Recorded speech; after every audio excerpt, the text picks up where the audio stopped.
Qual que você canta com mais força, com mais alegria? Eu vou para casa ou eu vou para o trabalho? Hein? Ah, bem. Bom, essas imagens, né?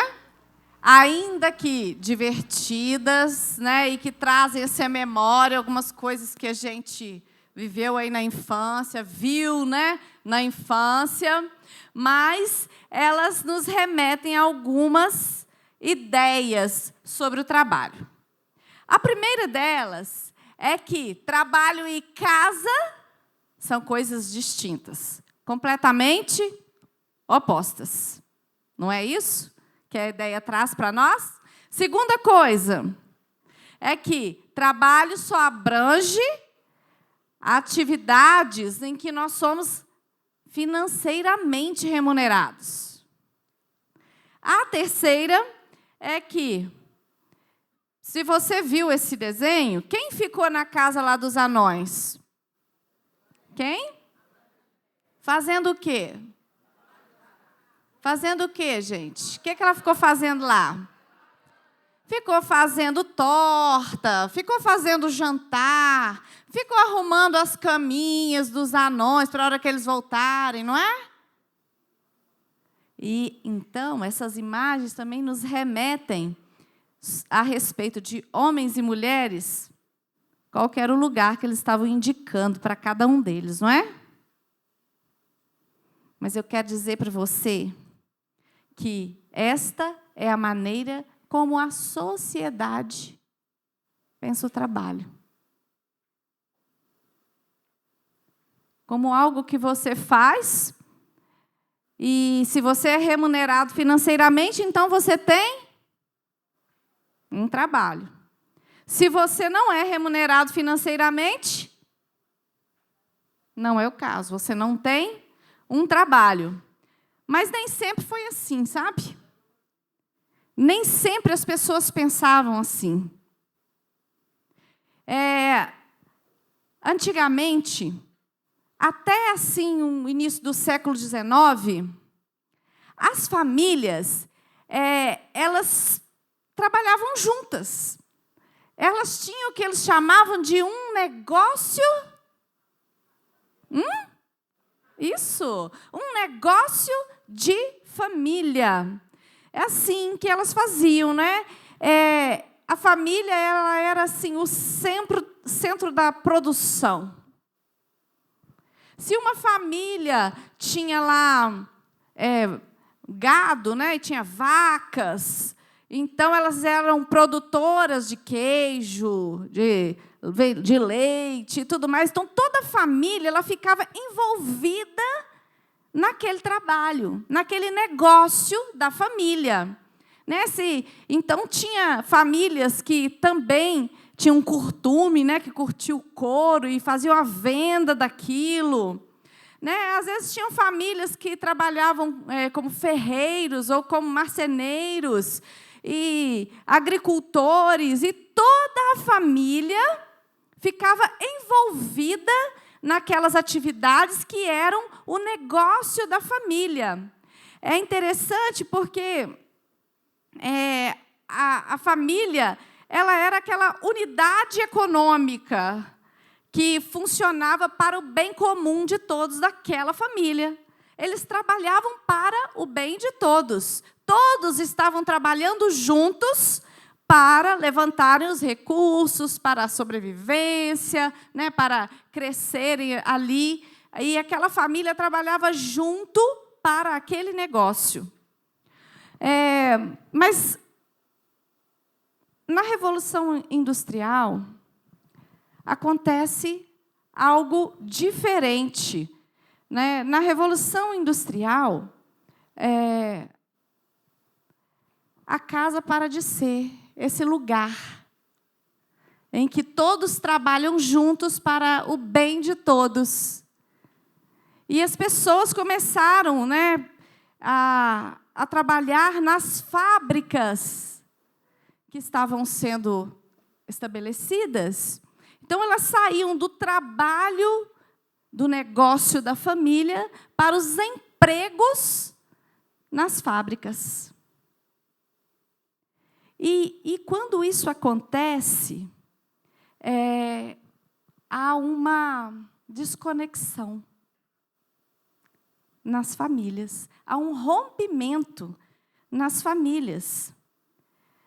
Eu estava me lembrando aqui, quando estava preparando essa palavra, sobre esses negócios de família, eu me lembrei de 2 episódios bíblicos, né? Um episódio bíblico, no caso, que é na família da Sunamita.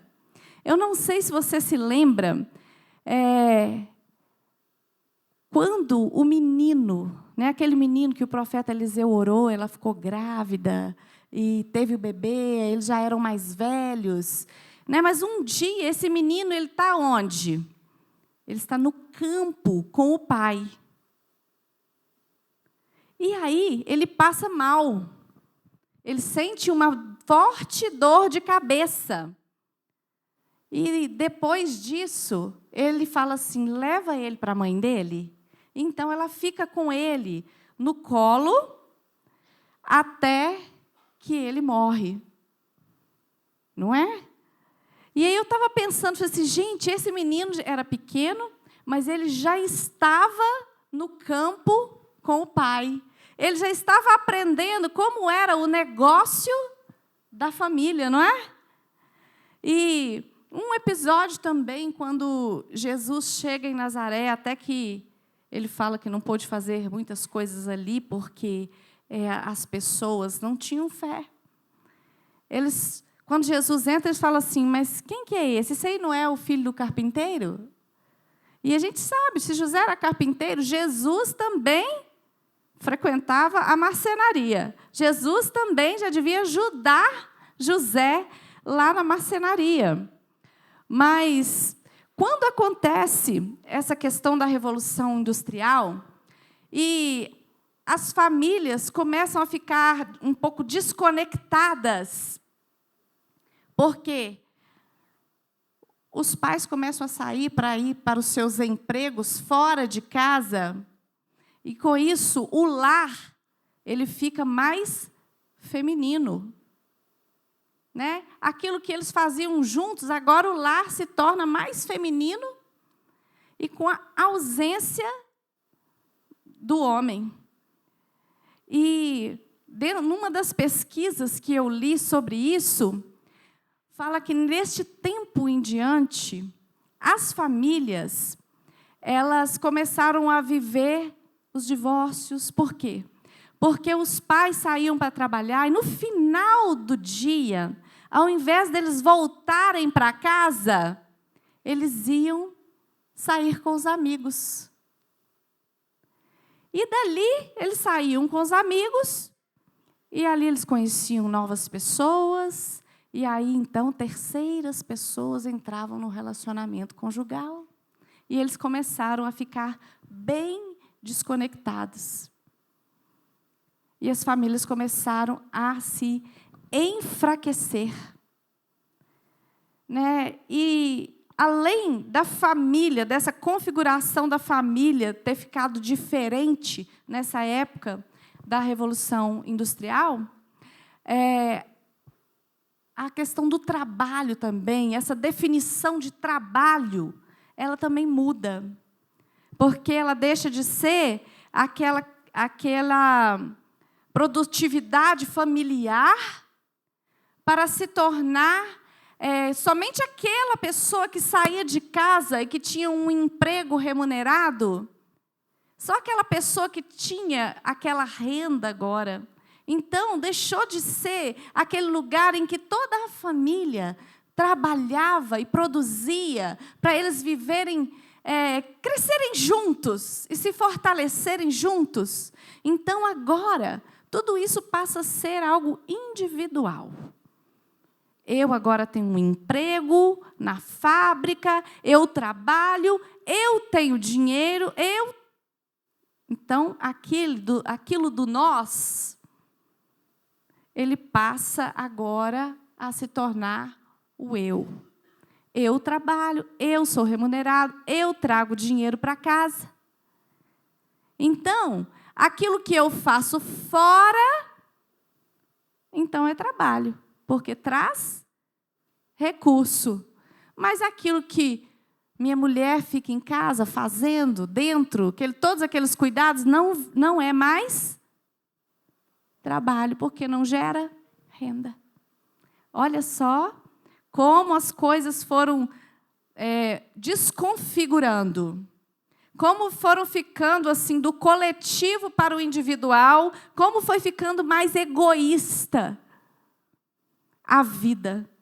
Ou seja, desconfigurou a definição de família, de trabalharem juntos para um bem comum, o bem de todos, e também desconfigurou a questão do trabalho. Porque agora, lavar as roupas da família, cuidar da família, né, das crianças, isso agora não é mais trabalho, porque não traz renda. Quando eu era criança, como é que é? É isso aí. Quando eu era criança pequena, lá em Manhuaçu, né, como Paulo Júnior sempre diz, meu pai, não sei se todos sabem disso, né? Mas meu pai é o 23º filho da vovó e do vovô, mesmo pai, mesma mãe. Entendeu? Eles não... Jennifer, você não chega perto de vovó. Você e Juliana, cadê Juliana? Não chega perto de vovó. Tem 5, né, gente? Estão no caminho. Pois é, tem 5. Mas vovó, 23, né? E vovô. Não sobreviveram todos, porque eles eram primos de 1º grau, então eles tinham a questão sanguínea. Mas 8 sobreviveram e hoje eles são 3 vivos, né? Meu pai, único homem, tem mais 2 irmãs. Mas eu me lembro da gente ir nas cidadezinhas, que meu pai, ele é o mais moderno, né? Porque depois que ele estava grandinho, ele foi o único que nasceu na cidade, que nasceu com ajuda lá no hospital, que depois, grandinho, eles vieram morar na grande metrópole de Manhuaçu. Então, a gente ia na roça, a gente ia lá em São Pedro, em São João, que é as cidades ali ao redor, visitar os nossos tios, né, e as nossas tias. E eu me lembro de um dos irmãos do meu pai, das irmãs, né, que era a tia Maria e o tio Vicente. E a tia Maria, gente, ela tinha 10 filhos. 10 filhos, gente. Ela quase pegou vovó, mas foram 10. E os dela viveram, né? Os 10. Então, era aquela casa cheia de meninas. Era uma delícia ir para lá. Por quê? Porque a casa era cheia, era muito primo, era muito brincadeira, né? Era muito legal. E a melhor parte, a hora que a tia Maria falava assim: espera aí que eu vou fazer um cafezinho, um bolinho de chuva. Ah, gente, eu e minha irmã, a gente já olhava assim, porque a gente já saía de casa assim, será que a tia vai fazer bolinho de chuva hoje? Né? Então, essa memória afetiva. Mas uma coisa eu observava, era uma família muito pobre. Mas eles eram muito carentes. Você via pela maneira, pela casa, pela maneira com que eles viviam. Era uma família vivia com muita simplicidade. E quando o vovô morreu, que meu avô é de 1899, vovô, pai do meu pai, né? E ele morreu em 76. Mas quando ele morreu, ele era um homem muito rico. Muito rico. E ele deixou uma fazenda para cada filho. Na época, era 7 vivos. Uma fazenda para cada filho. E essa terra que minha tia morava, com meu tio, com meus primos, era uma dessas fazendas que ele deixou e eles trabalhavam ali. Mas uma coisa eu observava também, além da simplicidade e da pobreza mesmo, por serem muitos e ser muita necessidade, eles trabalhavam todos juntos. Era lavoura de café. Porque é a agricultura da nossa região. Gente, Eles trabalhavam todos. Ah, cadê o Júlio? Ah, o Júlio está na lavoura. Ah, agora, hoje está adubando. Ah, daqui a pouco ele está chegando. Ah, estão colhendo café. Eles trabalhavam todos juntos no cultivo do café. Até o Elísio, que o Elísio era um dos filhos, que ele demorou, ele passou da hora de nascer, então ele nasceu, falta de oxigenação. Mas até o Elísio, que tinha essa limitação, ele também trabalhava lá na fazenda, ajudando em tudo. Eles tinham gado, tiravam leite, tudo. Então, tudo eles trabalhavam juntos. E aí, agora, nesse tempo, gente, eles enriqueceram de uma maneira que eles já compraram quase que a cidade inteira. Quase que pode pôr a placa do nome deles lá na entrada da cidade. Eles enriqueceram muito, eles têm muitos caminhões novos, eles têm supermercado, loja de imóveis, eles têm vários prédios na cidade. Então, aquilo que eles construíram juntos mesmo, em família, aquilo Deus abençoou aquele trabalho e eles enriqueceram. Mas outra coisa também eu pude observar, porque eles estão vivendo muitas tragédias na família. Filho morrendo de acidente de carro, filho adoecendo repentinamente, filhos em uso de droga. E eu fiquei, quando eu estava lendo sobre essa matéria que eu estava preparando para hoje, eu estava observando que eles não envolveram os filhos no trabalho. Então, a terceira geração, né, a tia Maria e o tio Vicente, os seus filhos, e agora a geração dos meus primos de segundo grau, né, eles não foram envolvidos no valor daquele trabalho. Eles foram apenas, e são apenas, consumidores do esforço dos avós e dos pais. Eles não foram envolvidos ali na produção, no cultivo, como é difícil ter chegado ali onde eles chegaram. Então, eles não são ativos, eles não são produtores daquilo, eles não sabem o quanto de suor aquilo foi colocado para que eles se levantassem daquela maneira. Eles só são consumidores de toda a riqueza produzida.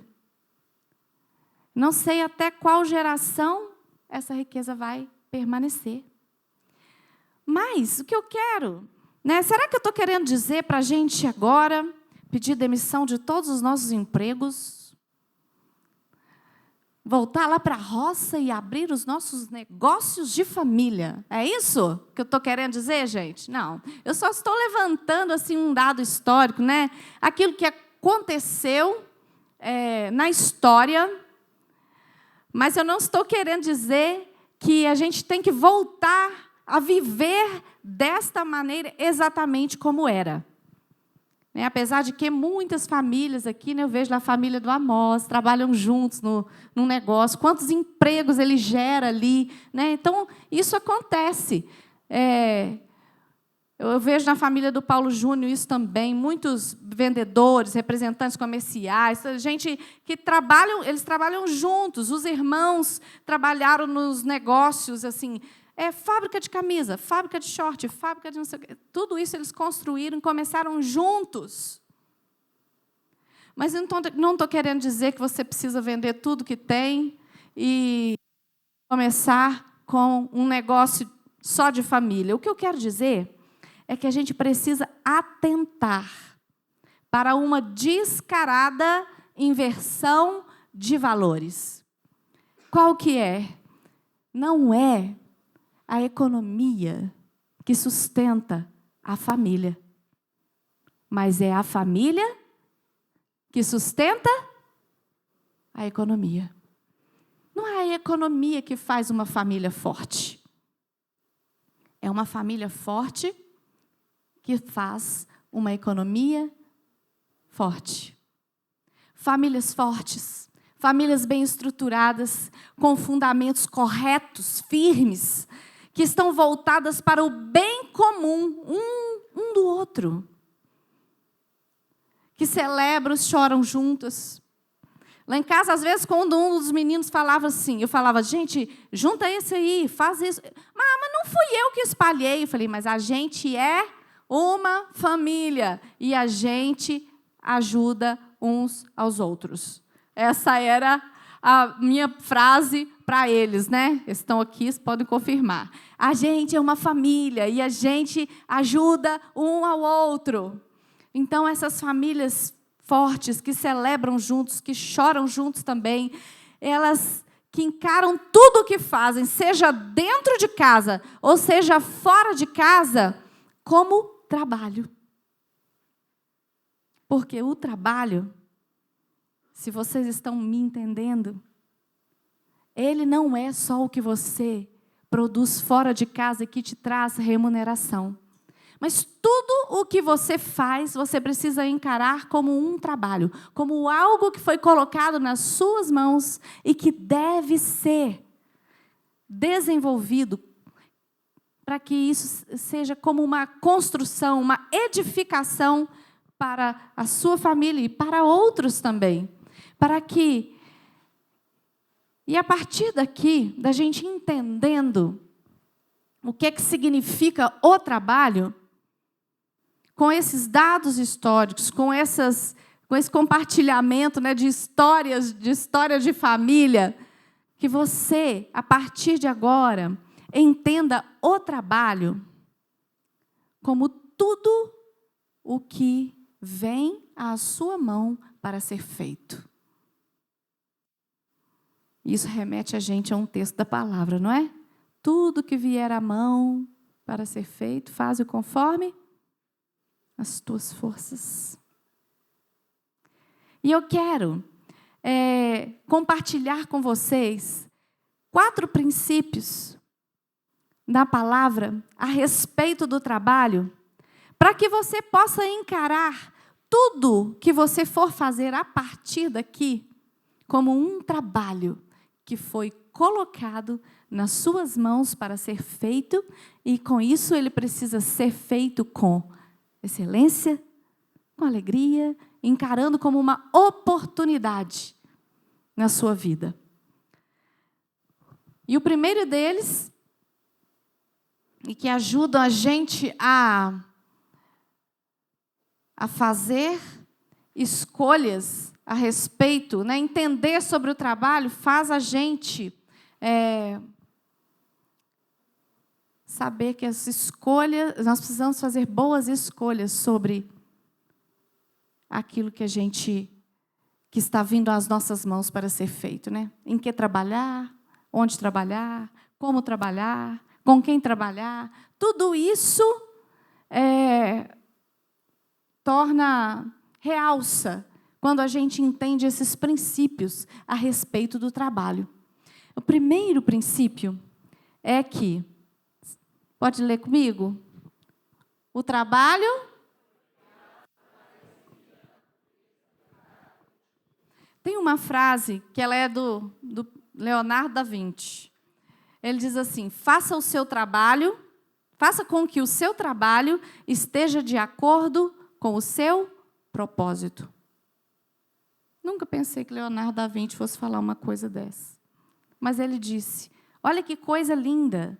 Faça com que o seu trabalho esteja de acordo com o seu propósito. Mas a primeira coisa que você precisa saber sobre o trabalho é que ele existe porque fomos criados à imagem e semelhança do Deus trabalhador. Nós não trabalhamos porque é um castigo. Nós não trabalhamos porque isso é uma consequência do pecado. Nós trabalhamos porque somos feitos à imagem e semelhança do Deus trabalhador. Gente, nós trabalhamos porque Ele trabalha. Olha o que diz Jesus em João 5. Vamos ler junto? Então Jesus lhes disse: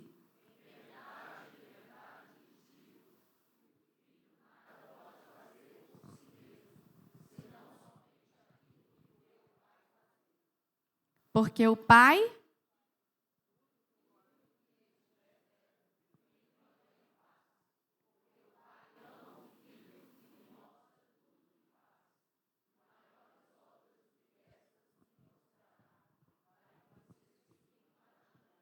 Olha só, Jesus está dizendo isso. Eu só faço o que eu vejo o meu Pai fazer. O meu Pai trabalha até agora. Eu trabalho também. Então, nós trabalhamos porque fomos feitos à imagem e semelhança de Deus. Então, o trabalho precisa acontecer para exibir o caráter e a natureza de Deus. Todo o trabalho que vem às nossas mãos para ser feito, precisa ser feito para revelar quem Deus é. O trabalho é... Deus deu ao homem trabalho. Quando Deus fez o homem, Ele faz o homem fora do jardim, Ele traz o homem, planta o jardim, põe o homem nele, e Ele dá ao homem um trabalho. Fala, você vai cultivar a terra, não é? Vai cuidar e cultivar a terra. Aí Deus vê que o homem estava só. E aí o que Ele faz? Dá mais trabalho para o homem. Porque se um homem quer casar, tem que trabalhar dobrado. Não é? Tem alguém aí? Nessa fase da vida, como noivo aí? Tem alguém? Não é? Não tem que trabalhar dobrado agora? É isso. Não fica com dó, hein, Geomar? Eliane, ai, tadinho, tem que descansar. Tadinho nada. Quer casar, tem que trabalhar dobrado. Eu lembro do Paulo Vitor, do Dan, Duda e Mariana, qualquer bico que aparecesse estava lá fazendo. Por quê? Porque tinha que juntar um dinheiro para casar. É isso aí. Então, Deus dá o trabalho como uma bênção, não é? E o primeiro propósito do trabalho, gente, não é remuneração financeira. O primeiro propósito do trabalho é honrar a Deus. Você não pode esquecer disso.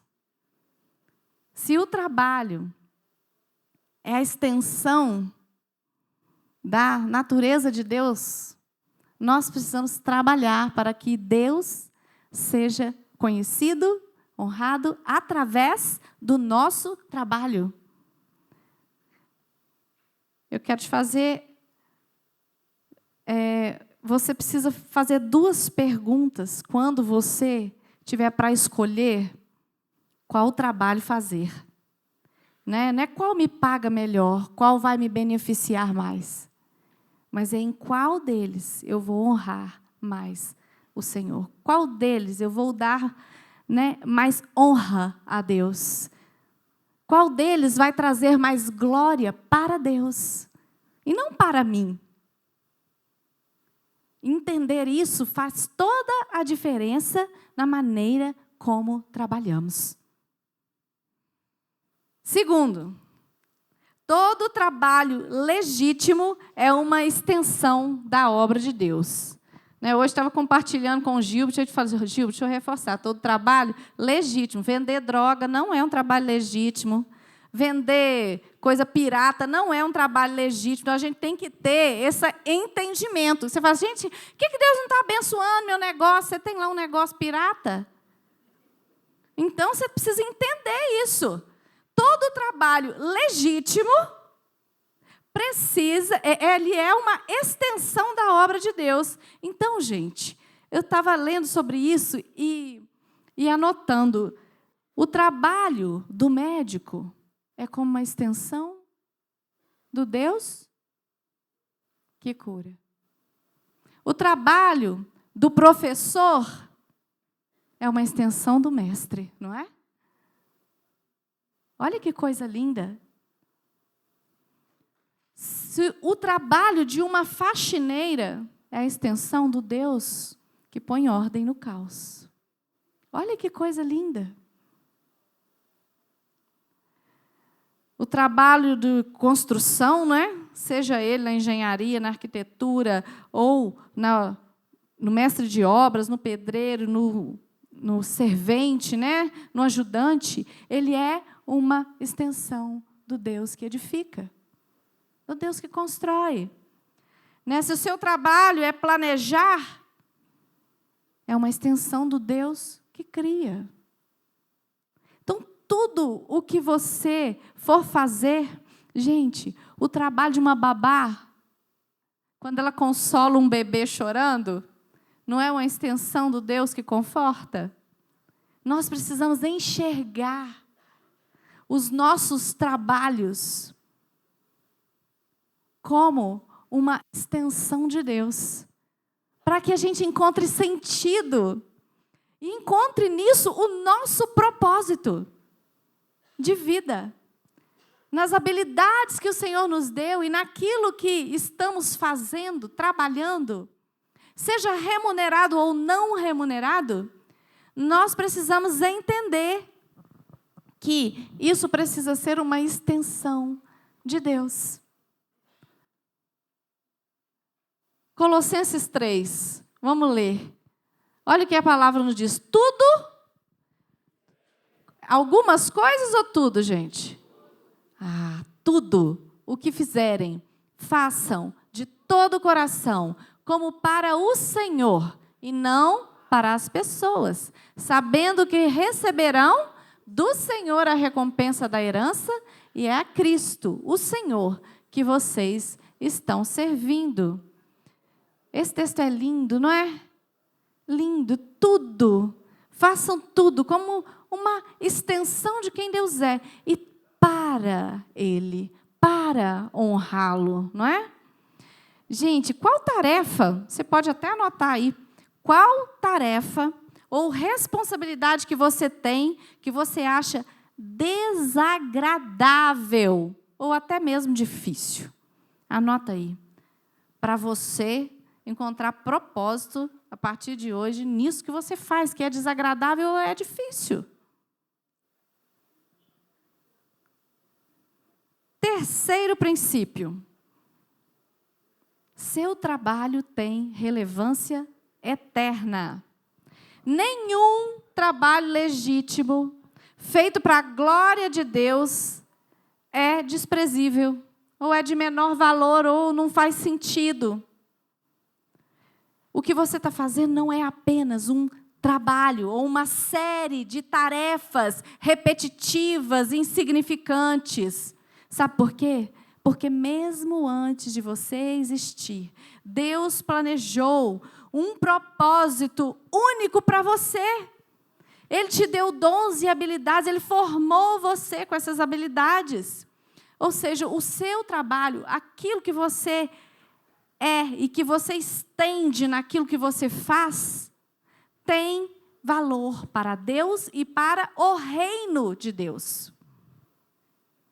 Qualquer habilidade que você tenha, será que você pode compartilhar com a sua mesa agora uma habilidade inusitada que você tem? Você fala assim, gente, eu sei fazer isso, nem sei para que serve, sei fazer isso.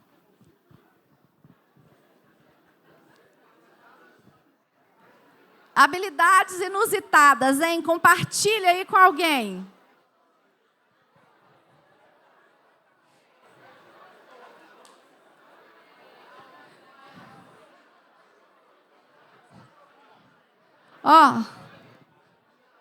Uma habilidade inusitada do Paulo Júnior. Vou contar. Né? Gente, quando a gente casou, que eu entrei assim na igreja, Paulo Júnior tocou sax para eu entrar. E fez uma música autoral. Isso era inédito. Palmas para ele. Outra coisa, amor, essa habilidade, quando ele resolve praticar, eu fico desesperada. Então, em nome de Jesus, ele não vai fazer isso mais. O que é, Paulo Vitor? Dan? Ele dá um mortal para trás, assim, cai na piscina. Eu falo com ele pelo amor a mim. Pelo amor a mim, não faça isso, que eu fico para morrer do coração quando ele faz um negócio desse. Para que ele tem essa habilidade, gente? Sei lá. Sei lá para que é. Não é para me irritar, porque ele é um homem de Deus. Não é?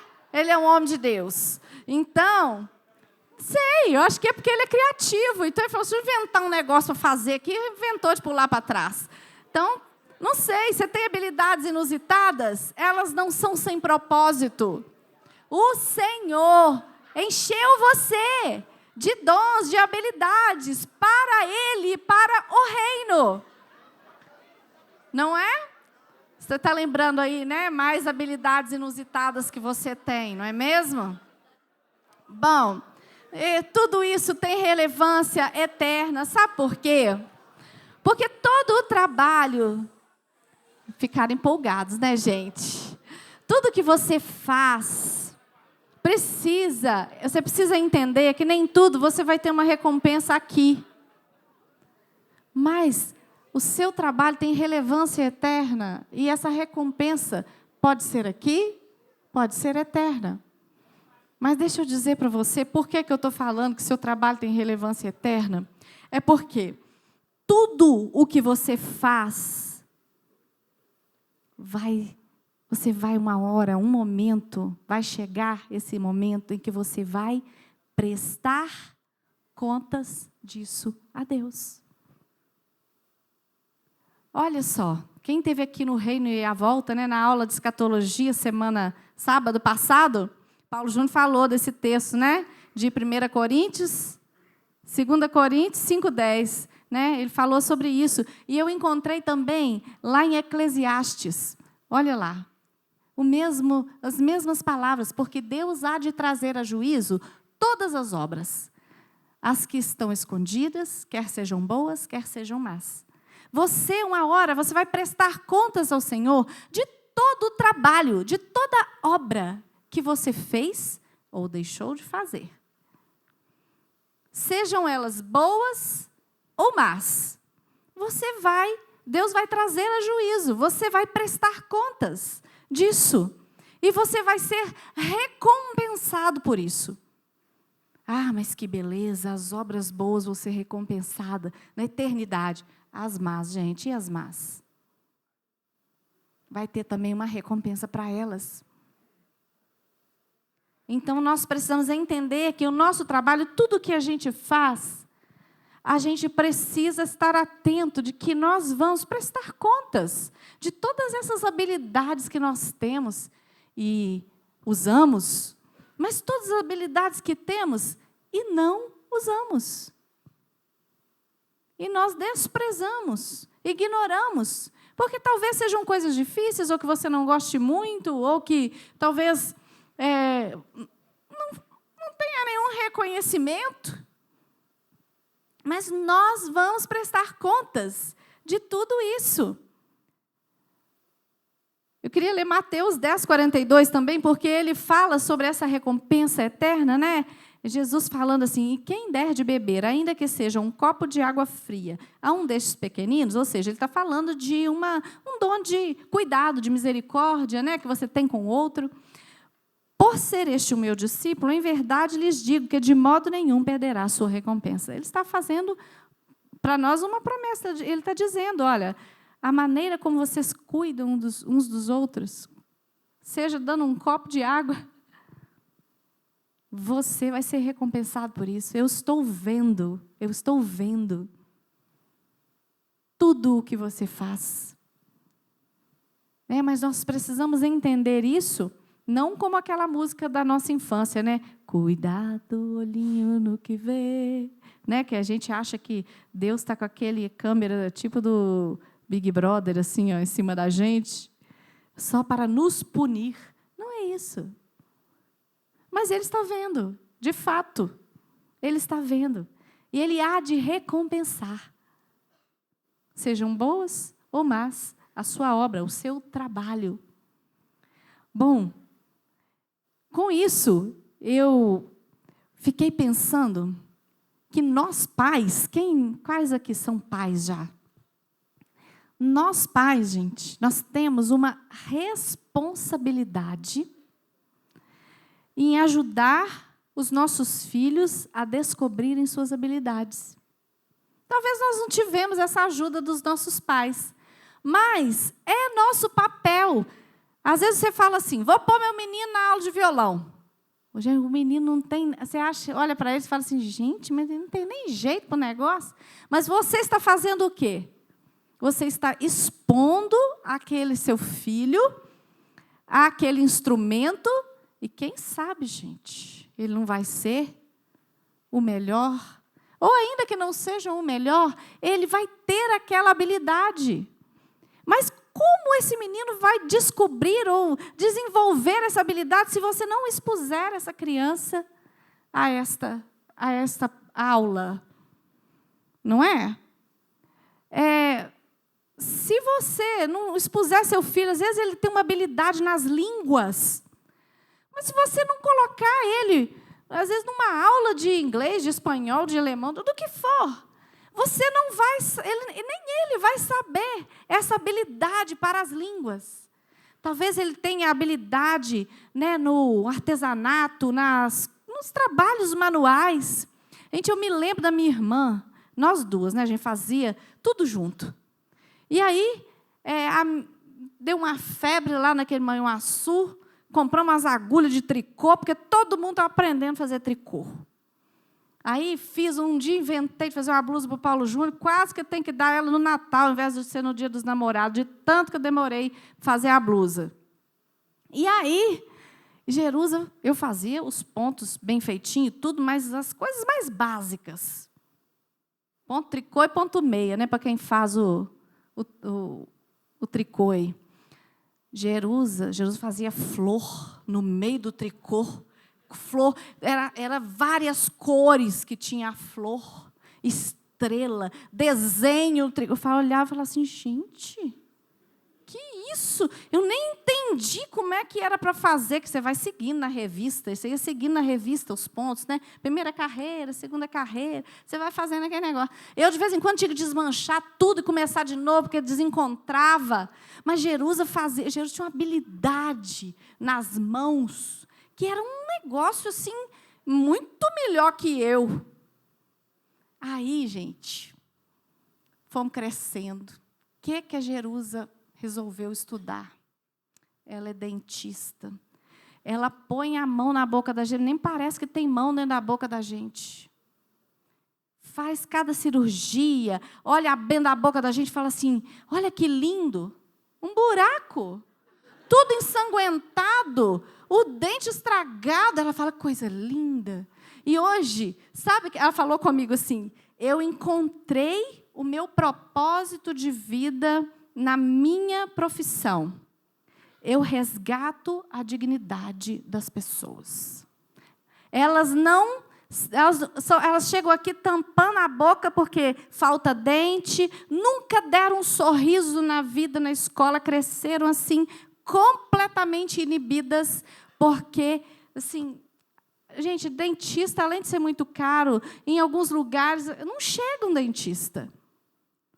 E aí ela falando sobre isso, que ela encontrou esse propósito de resgatar a dignidade das pessoas no sorriso delas. Né? Então, a gente vai vendo os filhos nas habilidades que eles têm e como aquilo vai encaixar com o propósito de vida que eles têm. Ajude seus filhos a encontrar o propósito. O último princípio que eu quero trazer para você é que Deus quer que você seja estratégico na distribuição do seu tempo e da sua energia. Gente, eu sei que nós temos aqui, nós somos pessoas com habilidades muito diferentes. Mas tem uma coisa que nós temos igual: o tempo. Nós todos temos 24 horas por dia. Nós todos também temos um tempo determinado debaixo do céu pelo Senhor, que nós não sabemos quanto tempo é, mas nós temos tempo limitado. Todos nós. E eu quero lembrar você daquilo que eu falei em janeiro no nosso renovo de verão, né? Eu falei com você assim, Deus não vai fazer a sua agenda. Ele pode te dar sinais e pode te dar a direção, mas fazer a sua agenda é você. Isso é com você. Sabe, isso significa muitas coisas. A primeira delas é que nós não podemos fazer tudo que nós temos vontade. Não podemos abraçar o mundo. Nós temos que determinar como nós vamos gastar o nosso tempo, a nossa energia, para a gente cumprir o que Deus tem para nós como propósito e com excelência. Nós também vamos ter que dizer não. Até para coisas boas, para que a gente possa dizer sim para coisas melhores.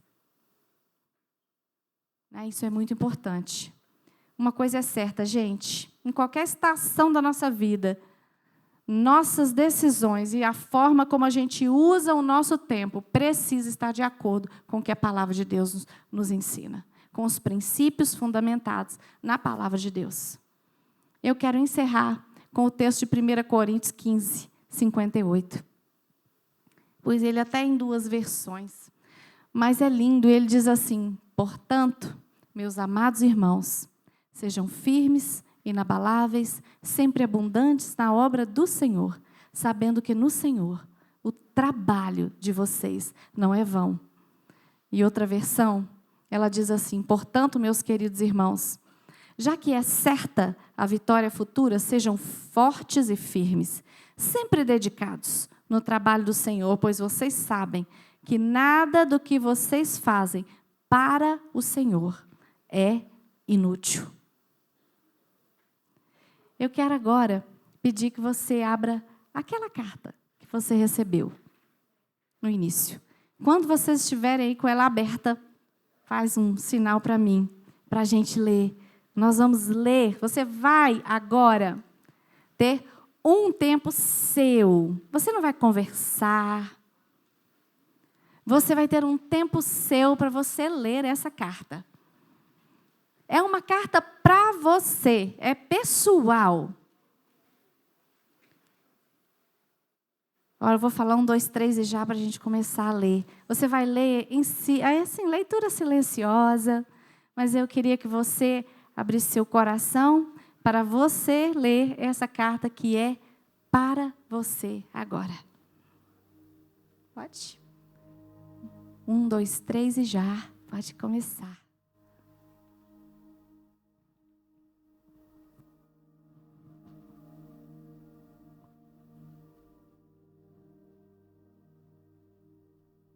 Meu filho, quero te dizer algo que carrego no coração com muita convicção. Não acumule tesouros aqui neste mundo, meu filho. Eles podem ser devorados por traças, corroídos pela ferrugem ou, pior ainda, roubados.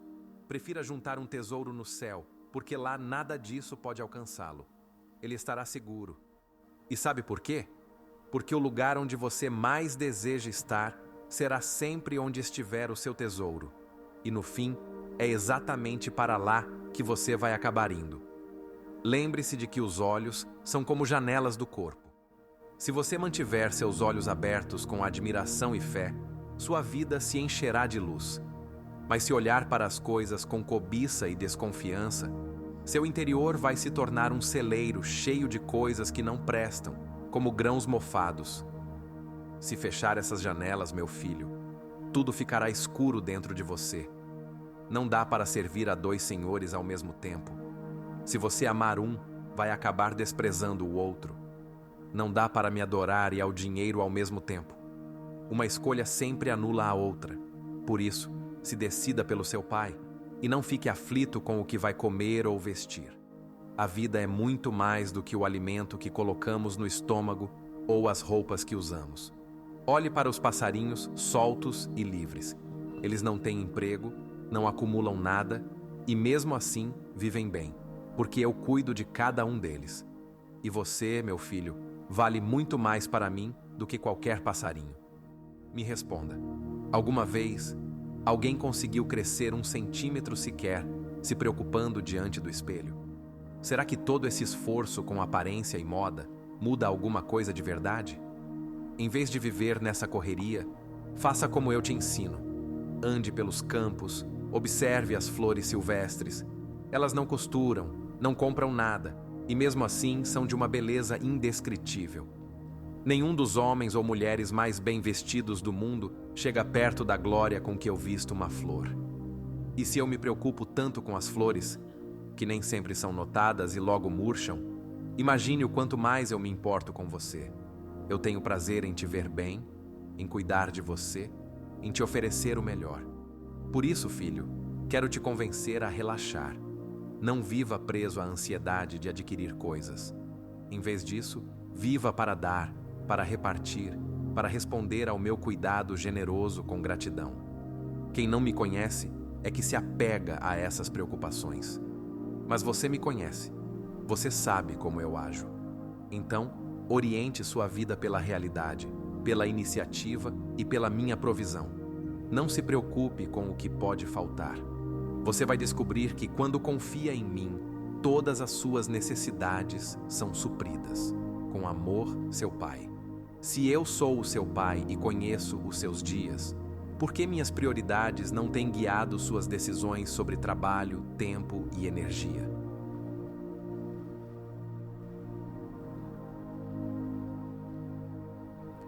Você tem uma pergunta para responder? Ela não precisa ser respondida agora, mas ela precisa ser respondida. Quero dizer para você que o Senhor, Ele está resgatando o nosso valor a respeito do trabalho e da família.